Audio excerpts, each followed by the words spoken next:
What is up, everybody? Andy and Steve from WagerTalk.com. We are going over the road to millions on July 12th, 2023. We've got a lot to get to with Road to Millions, and then we are going to do a segment on the NFL leading rushers. Steve did a fantastic article about this, and we're going to start going over some of the team futures and the player futures and some of the awards and who we like. These are, kind of fun sprinkle bets. These are not official plays for the Road to Millions. Make that very clear. If we have an official play for the Road to Millions, we will make sure we let everyone know, and those will be submitted as the official plays on the actual Wager Talk play. So when we talk about these are not part of our Road to Millions plans. Just some interesting talking points, but we will have some NFL futures. We've actually done fantastic on NFL futures at Wager Talk, got a really nice winning percentage. But for this week's episode, Steve, what do we got for today? So we'll kick it off with the week results and some interesting spelling on that one. Bankroll reset day. Move on to the best bet and worst bet of the week. We'll analyze a losing week and look at what adjustments that we need to make, and then we'll go over that NFL leading rusher article that we spoke about at the beginning of the video. Yeah, if you have not seen the original Road to Millions, make sure you go check that out. If you're new, thanks for joining us. It's on Monday, June 26th on the Wager Talk channel. If you haven't gotten the Bankroll Builder spreadsheet, the link is in the description of that video. It tells everyone what the Road to Millions is. It's our goal of trying to turn $1,000 into $1 million. Full transparency, we go over all of the plays, whether we win, whether we lose. And on Wednesday, we have our bankroll reset day. And Steve, it just wasn't a very good week. So, one of the things that I've looked forward to is showing everybody how to handle losses and how to handle wins. And since we started doing this, this is going to be our worst week. So let's pull up the spreadsheet, and we were coming off a +2 unit week, and you can see here that it wasn't working. We established our 1 unit was $12.24. We started on July 16th. We just cashed a couple of tennis plays today, but we're gonna end up with a -13 unit week. So since we started doing these videos, this is going to be our worst week. So we add it up, then we go to column D for our bankroll total. We take 13 units times 12.24, subtract it from last week's total, and what do we end up with? 1,065. So what does this mean? This means we dipped below our goal where we need to be. So in column B here on your bankroll spread roll sheet, if you're following along, you can see here we want to be at 1,230. We are not there, so we got a little bit of ground to make up. But I'm really glad that we kind of had this week early in the process, because we can talk about how to handle a losing week, because there's going to be a lot of them along the way. So we want to minimize the losing weeks, maximize the big weeks. In fact, if you look back here at the very beginning when I started this bankroll, our very first week, -19 units. What we do the next week? +37. So it's a little bit of a roller coaster. Steve, I freaking hate when we're just going up and down and up and down. I would just rather have it be boring and kind of up. So I'll go into some of the sports here, in particular what happened. But I don't know, from your perspective, how do we handle losing weeks? What's the mindset? Yeah, when you're losing like this, sometimes you just gotta maybe take a day off and just reset altogether, or just at least pull back some of the units. It's similar, honestly, to a big hot streak. Nothing can last forever one way or the other in this. And we just look to, like you said, maintain a level balance and just kind of, boring is good for us. You know what I mean? We just want to be clocking small units every week. We're happy with that and just keep working our way up the ladder.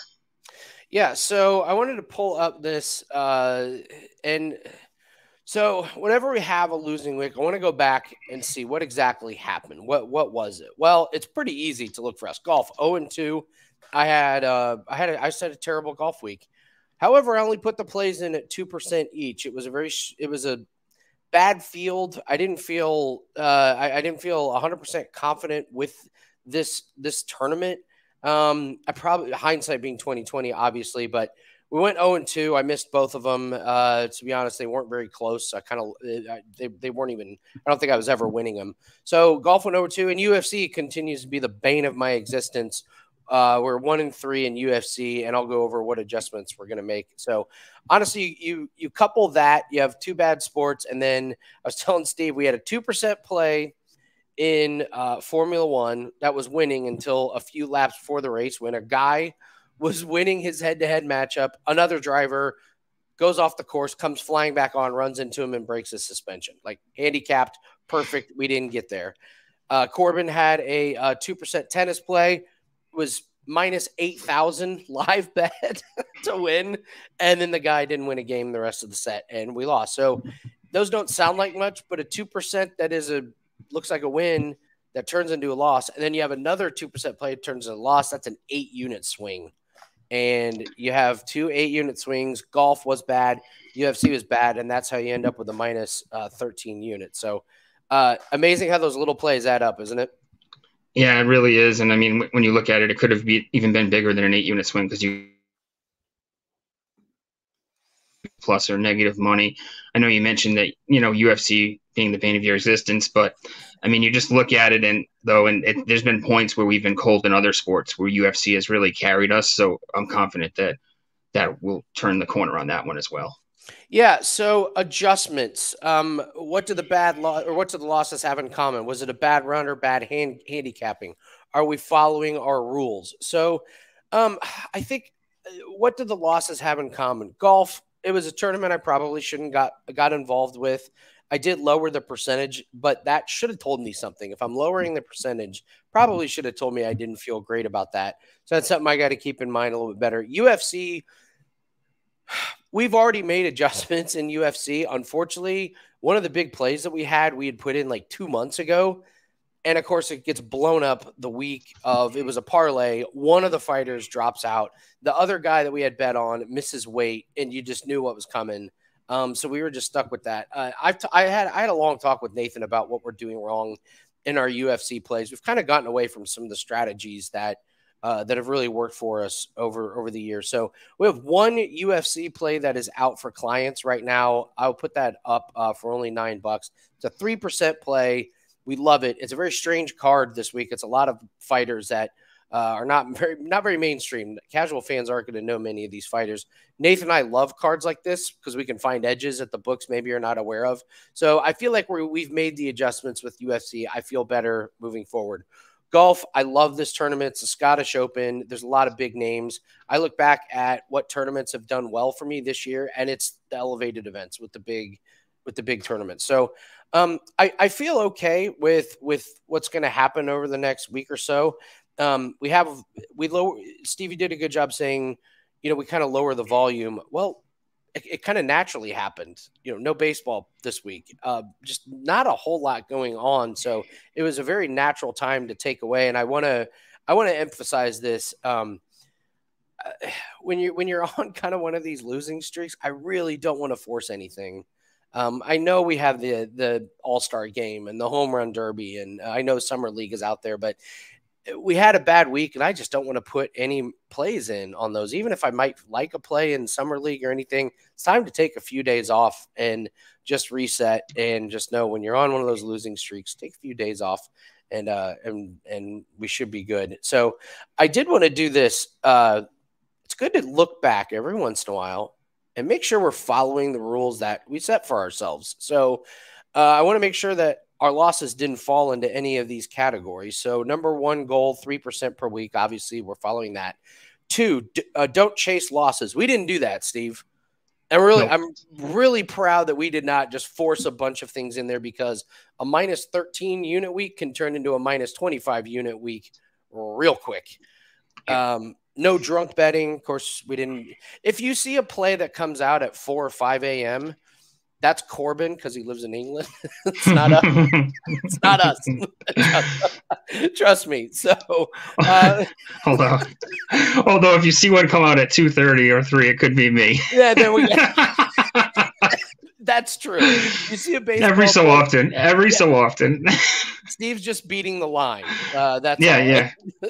So that is true. You have put out baseball plays that late, but you stay up late writing articles. So, but no drunk betting. We didn't do that, and we did not pull money out of the bankroll. So even though we had a losing week, it could have been way, way worse. We followed our rules, and we just chalk it up to a bad week. It was kind of a perfect storm. We lost a couple of unlucky ones, had some bad handicapping, and I made some bets that I probably shouldn't have. So I feel fine. I feel fine with where we're at moving forward. So we have a golf play that is up right now.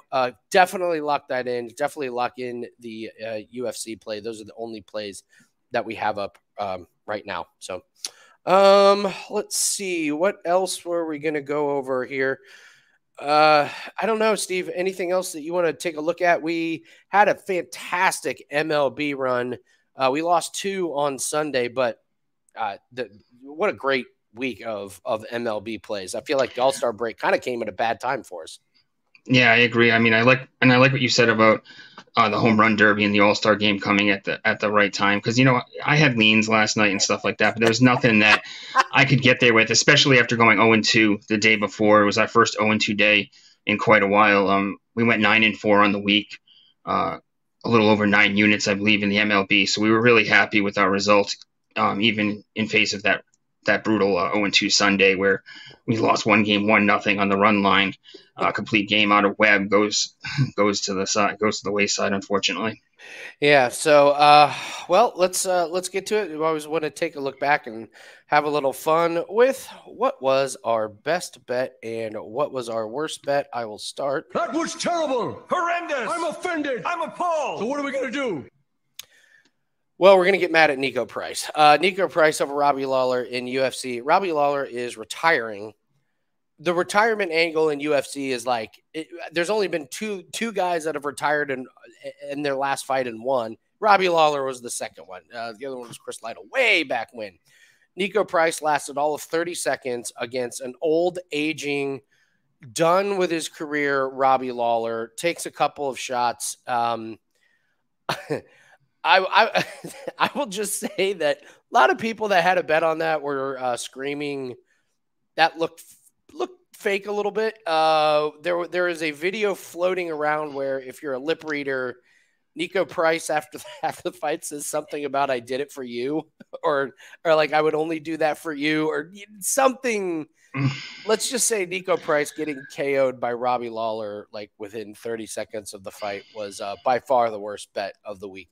That being said, Nico Price is a bum. You don't want to making a bet on him. You end up you're betting on a weak fighter. But I expected so much more out of Nico Price. I mean, absolutely, so much more out of that one. So, all right, Steve, you get to take the best. The best there is, the best there was, and the best there ever will be.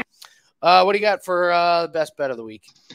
So it was the second game of the series. We had the San Francisco Giants. We were fading the Colorado Rockies on the road was the theory behind this series. The first game we actually lost. So I was really proud that we stuck with it, came right back, and that was our plan to stick with the series. And unfortunately, it didn't even work out because we lost game 3. But we stuck with it in the second game, got the 5-3 victory. Giants, couple 2-run blasts out of Conforto, Slater, and it was honestly the Giants' worst starting pitching of the series, you know what I mean? So we stuck with it, got the 5-3 victory, and that was our best bet of the week. I don't know what the most frustrating bet in baseball is, but when you bet on a team to win by the run line and they win 1-0, that's a level of frustration. It really is the worst, and that's what's brutal about taking the run line with the home team. I always hate it because when you get down to these late innings, 7th, 8th inning, you just know that after the 8th inning is behind you, that now you need a multi-home run, a 2 or 3, 4, or a grand slam to win this bet now, and that gets dicey at that point. And we have won them like that in the past, which is a thrill. But yeah, it's frustrating to have the run line, have the game go exactly your way, other than just having one solo home run. Yeah, it was just JD Davis solo home run. That's all the scoring in the entire game. Well, how'd you like to have paid for tickets to go see that game? Oh, what a barn burner! 1-0. Yeah, pretty boring. I mean, I guess the home crowd got to see a nice pitching performance out of Webb, though. So yeah, so we're excited to get baseball back on track. I don't know if we'll be firing right out of the gate. I feel like waiting a day or two out of the All-Star break might be good to let these teams kind of get back into the swing of thing. We don't know who's really enjoyed the break and really enjoyed the All-Star festivities, Steve. So I would say might just play a little cautious the first couple games, right? Tread lightly early, that's for sure. Yeah. So, all right, let's move on to 2023 NFL futures predictions. We are going over the NFL rushing leader here. Steve did a great article, and the big thing with this is the lines have changed kind of a lot, which you don't really expect because there hasn't been a huge injury or anything, but these lines have just kind of changed a little bit. So I would say to start off with, let's look at who the contenders are. I'll go ahead and pull up a screen, but you want to just start talking to us about what the odds are on these guys? Yeah, so when I first wrote this article, Josh Jacobs was sitting at plus 1,200. He has since moved to plus 1,500, and the reasoning for that I see is that he's dealing with a little bit of a contract issue here. Apparently, they want to put the franchise tag on him. He's not a fan of that, obviously. So, but I can't imagine a situation where they're not going to sign the NFL's leading rusher and figure things out, at least for one more season. I know the favorite in this category is Nick Chubb. And I kind of rated him about equal to Jacobs' chances when I looked at this to start. Taylor, Henry, they're in the top. They're up there in the second and third slots.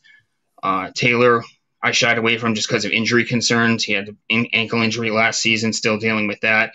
Derrick Henry, a ton of usage. They've just run him ragged over the past 3 or 4 years. So I kind of shied away from him as well. And when I wrote the article, some of these guys weren't ahead. Stevenson was plus 2,000 at the time. I used him as a sleeper play. So, yeah, the lines have shifted a little bit here. Yeah, I got to be honest. I would be stunned if – I don't say stunned because they're great. But Nick Chubb at plus 450, that seems really, really ambitious. Like, I always thought having Kareem Hunt there really helped.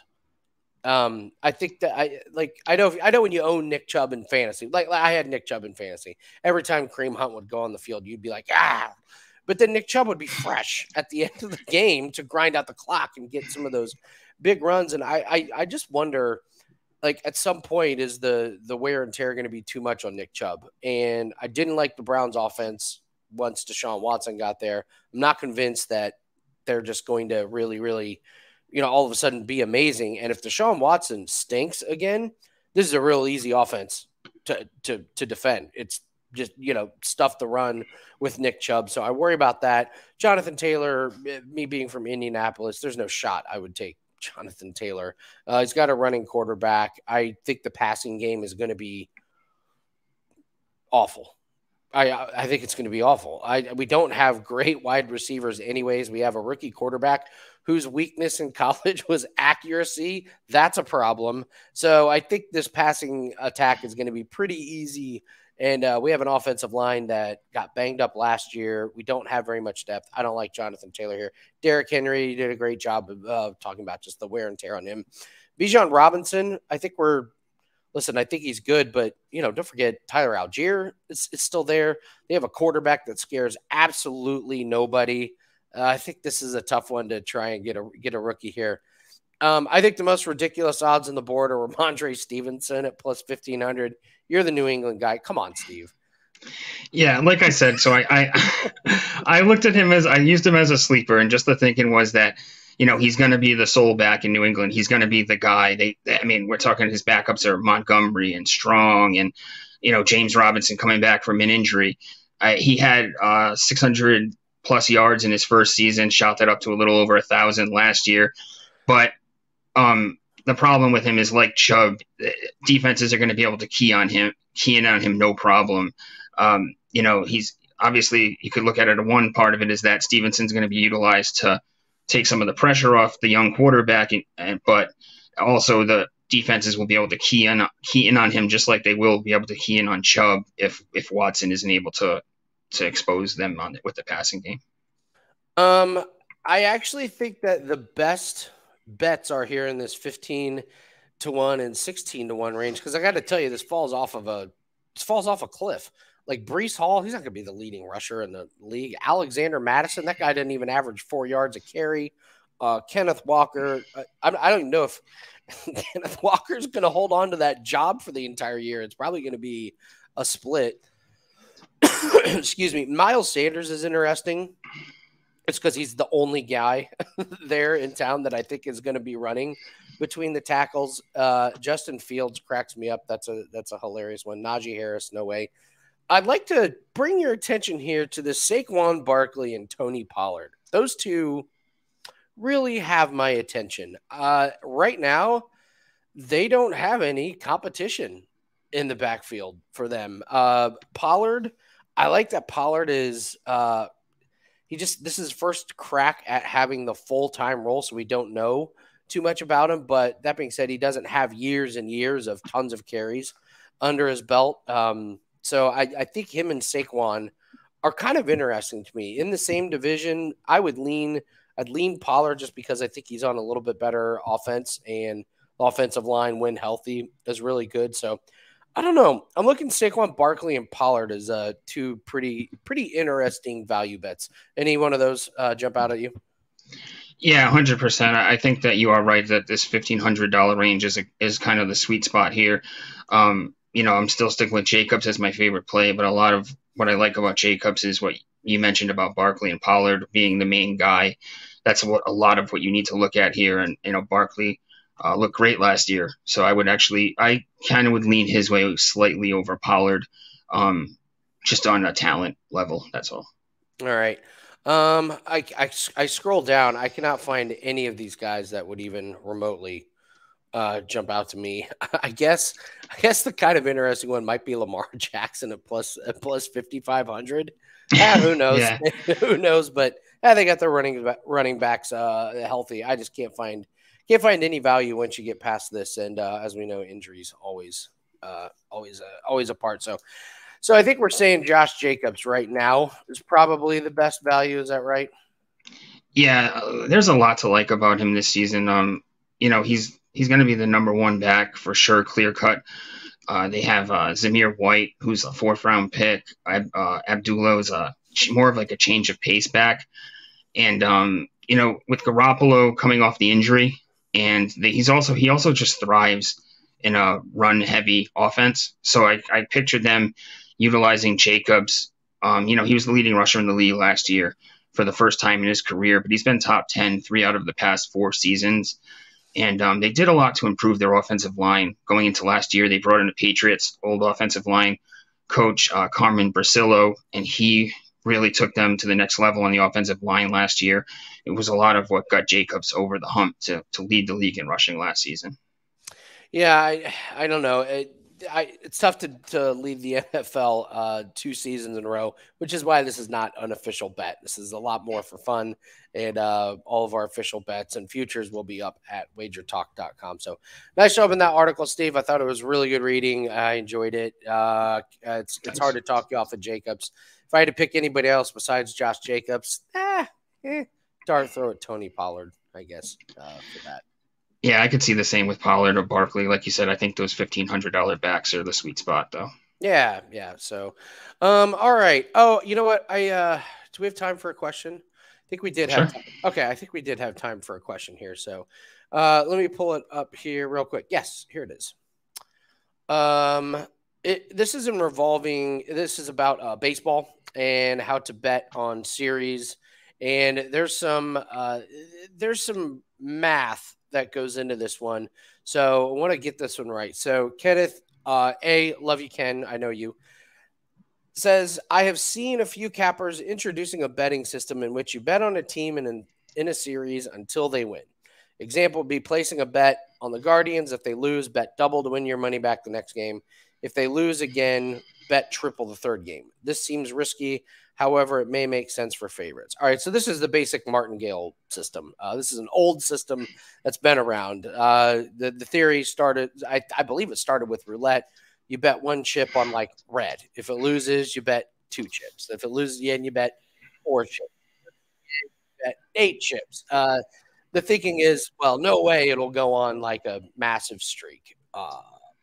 Bad news, it does go. They go on a massive streak. Here's my problem with this: you don't want to do this with favorites, because if you're doing the money line, you need to bet way more than double if they lose the first one. Like if you bet $100 on a game and you lose $100, your next bet, if the next game, what if they're minus 200 on the money line? Now you're not doubling your bet to $200. You've got to bet like 300.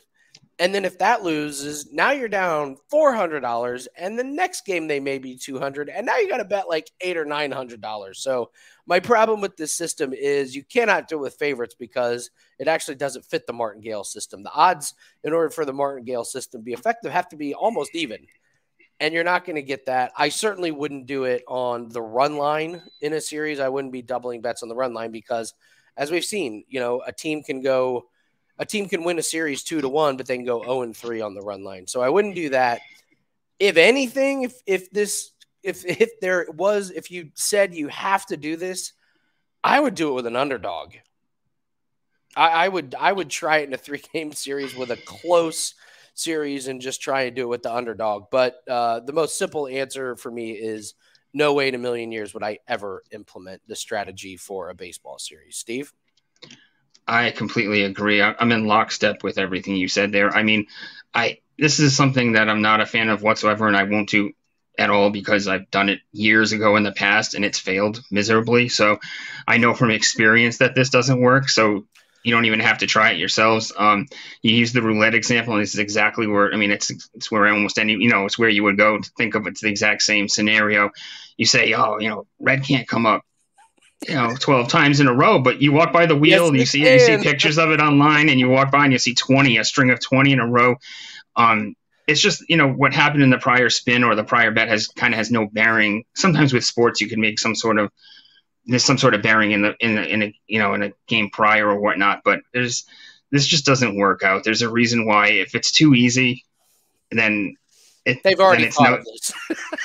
Yeah, if you could just walk into the casino and do that every day, then everyone would just be there like it was a bank. You know what I mean? So yeah, and the other thing is you're basically just you're hoping that one of these this team wins one game. Just bet the series minus 1.5 games or plus 1.5 games. You're going to save yourself a lot of money. So I would not implement this strategy, and I don't know anybody